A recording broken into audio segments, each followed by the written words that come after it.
All right, so let's use the update command in Mongo, right, to modify a document with a little bit something more sophisticated. So, for instance, what if I want to add additional fields, right? So, for instance, let's modify quiz2.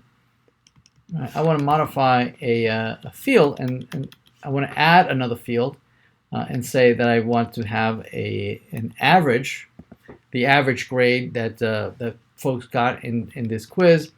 I'm going to say that everybody did very, very well, right? And they got a 95, right?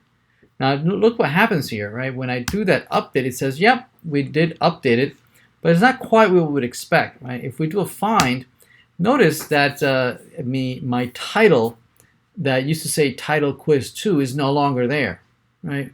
What I have done in effect is actually replace the document that was there. I've replaced it with another document, right? So I no longer have my title quiz 2, right? Instead, what I should have done is to use the $set command, is what I might have intended, right? But nevertheless, it is common that a use case that I want to just plain replace a document that is already there, replace it with some other document.